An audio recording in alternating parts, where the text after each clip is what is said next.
ആദ്യം തുറക്കുന്ന വാതില് മുസ്ലിം പള്ളിയുടെ വാതിലാ. കാരണം 5 മണിക്ക് സുബഹി ബാങ്ക് വിളിക്കുന്നതിന് മുമ്പേ മുഅദ്ദിൻ വാതിൽ തുറന്നിട്ട് അകത്ത് കയറൂ. പക്ഷേ തിരുവനന്തപുരത്ത് അങ്ങനെയല്ല. സുബഹിക്ക് ബാങ്ക് വിളിക്കുന്നതിന് മുമ്പേ സന്ദീപിന്റെ വാതിൽ തുറക്കും എന്നാണ് അനുഭവസ്ഥവർ പറയുന്നത്.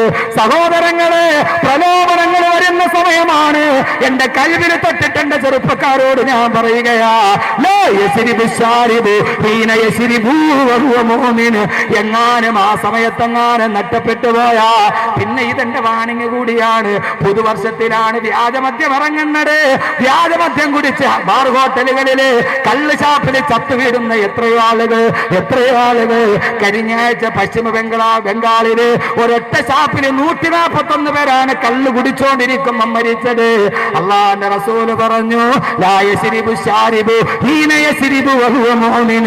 അവൻ മദ്യപിച്ചു കൊണ്ടിരിക്കുമ്പോഴെങ്ങാനും മരിച്ചുപോയാ പിന്നെ മോനെ കള്ളു കുടിച്ചോണ്ടിരിക്കുമ്പോൾ മരിച്ചില്ല, അന്ന് അല്ല ആയുസോടെ നിന്റെ വീട്ടിൽ വന്ന് കിടക്കുകയാ.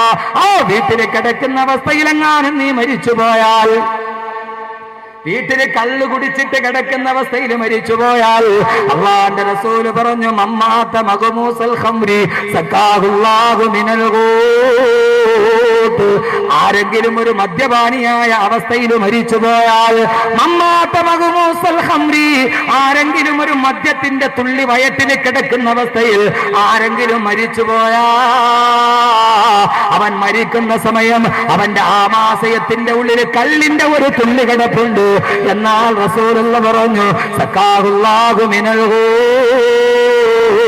അല്ലാഹു നാളെ അവനെ ഗൂത്തിൽ നിന്ന് കുടിപ്പിക്കുമെന്ന് നബി മുഹമ്മദ് മുസ്തഫ. അല്ലാഹു നാളെ അവനെ ഗൂത്തിൽ നിന്ന് കുടിപ്പിക്കുമെന്ന് നബി മുഹമ്മദ് മുസ്തഫ. സഹാബത്ത് ചോദിച്ചു, നബിയേ മൽ ഗൂത്തത്തു യാ റസൂലല്ലാഹ്,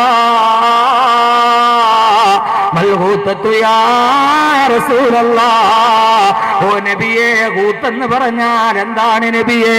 അല്ലാഹുവിന്റെ റസൂലിനോട് സഹാബത്ത് ചോദിച്ചപ്പോ റസൂലുള്ള മറുപടി പറഞ്ഞു കൊടുത്തു, സഹാബാ ഹിയ നഹറുൻ തഖറുജു മിൻ ഫുറൂജിൽ മുമിസാത്ത്. അഭിസാരികളായ സ്ത്രീകളുടെ ഗുഹ്യസ്ഥാനത്ത് നിന്ന് ഒലിച്ചു വരുന്ന ചീഞ്ചലം കൊണ്ട് നിറക്കപ്പെട്ട പുഴയാണ് കൂത്ത്. നാളെ മദ്യപാനിക്കല്ല കൊടുക്കുന്നത് ഇത്രയും മോശമായ പാനീയമാണെന്ന് ആദരവായ പ്രവാചകൻ നബി മുഹമ്മദ് മുസ്തഫ. മദ്യപിച്ചുകൊണ്ടിരിക്കുന്ന അവസ്ഥയിൽ മരിച്ചു, അവന് സ്വർഗം നഷ്ടമായി. ഏത് മുത്തക്കൈക്കും ഒരു നിമിഷം കൊണ്ട് സ്വർഗം നഷ്ടമോ? അവൻ നരകത്തിന്റെ അവകാശിയാണ്.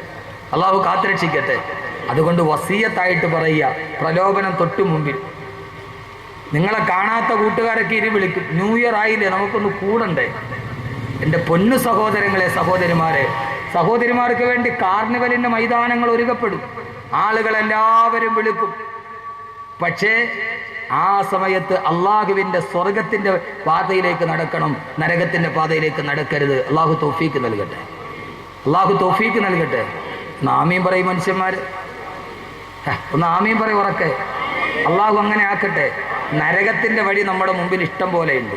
പക്ഷേ നരകത്തിന്റെ വഴിയിൽ നിന്ന് സ്വർഗത്തിന്റെ പാതയിലോട്ട് കാലെടുത്ത് വെച്ച് നടക്കാൻ നമുക്ക് കഴിയണം. അള്ളാഹു സ്വീകരിക്കുമാറാകട്ടെ. ഈ 2 ദിവസം കൊണ്ട് എന്ത് പറയാനാണ്?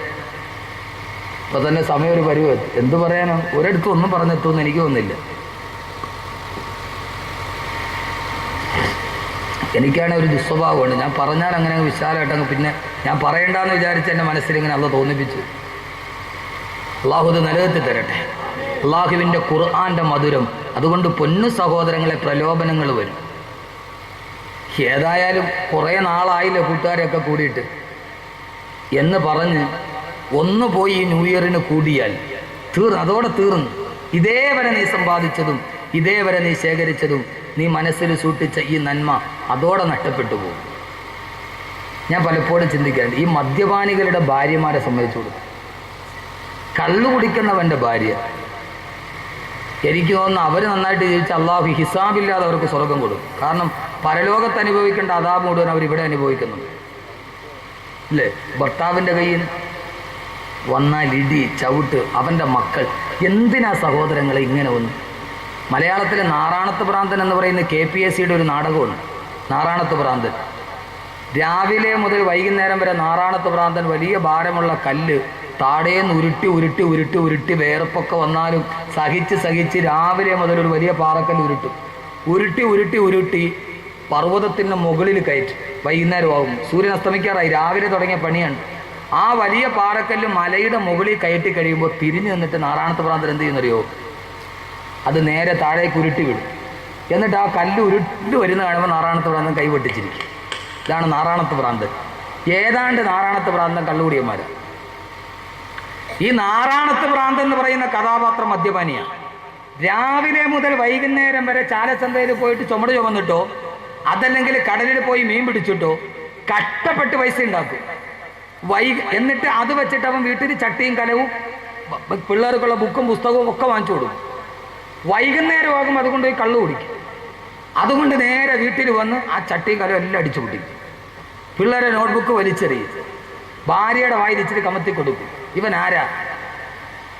യഥാർത്ഥത്തിൽ ഇവൻ ആരാ? നാറാണത്ത് ഭ്രാന്തൻ. ചെയ്ത അധ്വാനം മുഴുവൻ വൈകുന്നേരം ഇല്ലാതാക്കുന്നത്. എന്തിനാ സഹോദരങ്ങളെ ഇത്? എന്തിനാ ഇത്രയും ശപിക്കപ്പെട്ട ഒന്ന്? അള്ളാഹു നമ്മളെ കാത്തുരക്ഷിക്കട്ടെ. അവസാനം വരെ ഒന്നിനോട് വിട പറഞ്ഞാൽ അങ്ങനെയാകണം. നരകത്തിൻ്റെ പാതയിൽ അള്ളാഹു നമ്മളെ സ്വർഗത്തിലേക്ക് കൊണ്ടുവന്നതാണ്. അള്ളാഹു നരകത്തിൽ നിന്ന് അള്ളാഹു നമ്മളെ മാറ്റിത്തരട്ടെ. അതിനെന്ത് ചെയ്യണം? നരകത്തിലേക്ക് പോകാതിരിക്കാൻ എന്ത് ചെയ്യണം? സ്വർഗം വിലയ്ക്ക് മേടിക്കണം. സ്വർഗം വിലയ്ക്ക് മേടിക്കണം. സ്വർഗത്തിന് വില നിശ്ചയിക്കാൻ പറ്റുമോ? അള്ളാഹുടെ സ്വർഗത്തിന് അള്ള പറഞ്ഞ സ്വർഗം വിലയ്ക്ക് മേടിക്കണമെന്നാണ്. നരകത്തിൻ്റെ ഭാഗത്തേക്ക് ചെയ്യാതിരിക്കണമെങ്കിൽ എന്ത് ചെയ്യണം? സ്വർഗം വിലയ്ക്ക് മേടിക്കും. സ്വർഗം വിലയ്ക്ക് മേടിക്കാൻ ആർക്കാ പറ്റുന്നത്? പസമിങ്ങാസ് അറബിക്കടലിൻ്റെ മുകളിലേക്ക് മുഖം തിരിച്ചു നിൽക്കുന്ന 18 നിലയുള്ള 2200 കാറുകൾ പാർക്ക് ചെയ്യാൻ കഴിയുന്ന 4 മിനി തിയേറ്ററുകളിലുള്ള 2 ഹെലികോപ്റ്ററുകൾ ഒരേ സമയത്ത് വന്നിറങ്ങാൻ കഴിയുന്ന ഹെലിപ്പാഡുള്ള അറ്റ്ലാന്റ എന്ന വസതി ഉണ്ടാക്കിയ മുകേഷ് അംബാനിക്ക് പോലും പറ്റൂല. ലണ്ടനിലെ അറ്റ്ലാന്റ ഹോട്ടൽ കണ്ടിട്ടാണ് മുകേഷ് അംബാനി അറബിക്കടലിൻ്റെ മുമ്പിൽ അതുപോലെ ഒന്നുണ്ടാക്കിയത്. പക്ഷെ മുകേഷ് അംബാനിക്കും കെണിഞ്ഞു. എന്ത് പറ്റി? ജോത്സ്യം നോക്കിയിട്ട് വന്ന് ഇവിടെ താമസിച്ചാൽ നീ പോക്കാന്ന്. അംബാനി കയറിയില്ല.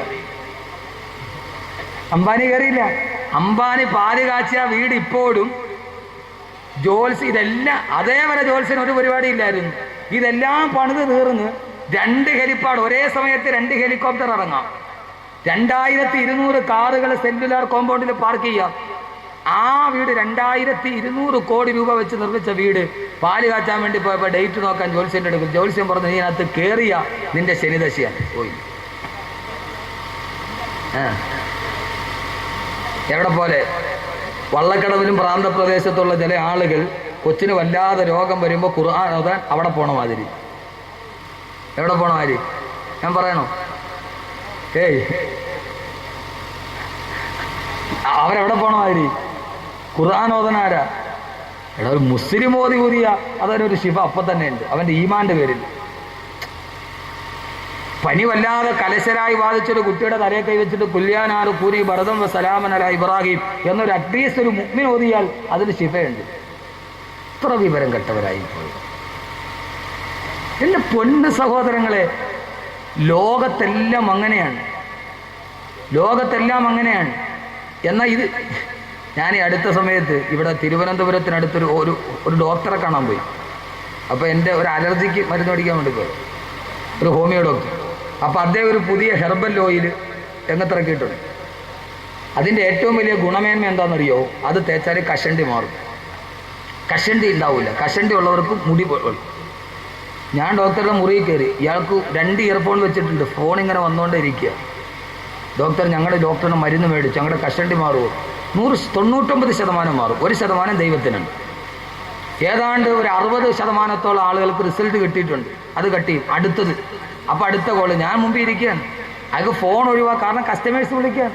ഇവിടെ വന്ന് ഇത്രയും ആളുകളുടെ കഷണ്ടി മാറിയിട്ടുണ്ട്, നിങ്ങൾ ധൈര്യമായിട്ട് തേച്ചോളൂ, നിങ്ങളുടെ കഷണ്ടി മാറിയിരിക്കും. എത്ര മാറില്ല എന്ന് പറഞ്ഞാൽ കഷണ്ടി മാറും. ഞാൻ നോക്കി ഡോക്ടർ ഫുള്ള് കഷണ്ടിയാണ്.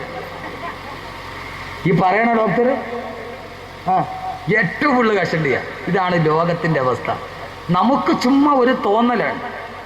ഒരിക്കൽ ഞാൻ കുറേ വാതിൽ നടക്കുന്ന സമയം എവിടെ നിന്നോ തണുത്ത വെള്ളം കുടിച്ച് അലർജി പിടിച്ചു. മൂക്കിൽ കൂടെ ഇങ്ങനെ വെള്ളം ഒലിക്കുന്നു. ഡോക്ടറെ കാണാൻ പോയി. കൊല്ലത്തൊരു വലിയ ENT ഡോക്ടറുണ്ട്. പോയി ടോക്കൺ എടുത്ത് ക്യൂവിൽ നിന്ന് 2.5 മണിക്കൂർ കഴിഞ്ഞ് ഡോക്ടറെ കാണാൻ. 2.5 മണിക്കൂർ ഞാൻ അവിടെ നിന്ന്, ഒരു രക്ഷയില്ല, ഭയങ്കര തിരക്ക്. അതിൻ്റെ ഇടയിൽ ടവല് മുഴുവൻ നനഞ്ഞ് മൂക്കൊലിച്ചൊലിച്ച്. അവസാനം 2.5 മണിക്കൂർ കഴിഞ്ഞ് ഡോക്ടറുടെ അടുത്ത് കയറി. ഞാൻ വാതിലകത്ത് കയറി. ഡോക്ടർ ചോദിച്ചു എന്താ രോഗം പറയാൻ പോയപ്പോൾ ഡോക്ടർ ലേസ് എടുത്തിട്ട് അയാൾ തുടയ്ക്കുന്നു. അയാളുടെ മൂക്കിലൂടെ വെള്ളം ഒലിച്ചുകൊണ്ട് വന്നിരിക്കുക. ഞാനിപ്പോൾ എന്ത് രോഗത്തിനാ മരുന്ന് പറയുക? എന്ത് രോഗത്തിനാ മറുപടി? ഞാൻ ഡോക്ടർ ഇതേ രോഗത്തിനാണ് ഞാൻ മരുന്ന് മേടിക്കുക. എന്നാൽ ഡോക്ടറുടെ രോഗം തന്നെ. അയാൾ ഇതിന് മരുന്നില്ല, ഇത് മൊത്തം ഒലിച്ചു പോയി തീരലല്ലാതെ ഇതിനൊരു മരുന്നില്ല. ഇത് മൊത്തം ഒലിച്ച് വെളിയിൽ പോവുക, ഇത് തന്നെയാണ് അതിൻ്റെ മരുന്ന്, അല്ലാതെ വേറൊരു മരുന്ന് അതിന് കണ്ടുപിടിക്കപ്പെട്ടിട്ടില്ല.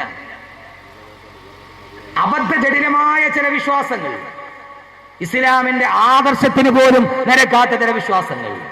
എന്റെ പ്രിയപ്പെട്ട സഹോദരങ്ങളെ, അതുകൊണ്ട് ഞാൻ പറയുന്നു, ജീവിതത്തിന്റെ ഏത് ഭാഗത്തിലും എത്ര വലിയവനാണെങ്കിലും അള്ളാന്റെ സ്വർഗം വിലയ്ക്ക് വാങ്ങാൻ പറ്റൂല. പക്ഷെ അള്ളാന്റെ സ്വർഗം വിലയ്ക്ക് വാങ്ങാം രണ്ട് കാര്യങ്ങളുണ്ടെങ്കിൽ. നരകത്തിന്റെ പാതയിൽ നിന്ന് മാറി നമുക്ക് ഇങ്ങോട്ട് കടക്കാം. പക്ഷെ അതിന് നരകത്തെക്കുറിച്ച് നമ്മൾ പറയേണ്ടതുണ്ട്.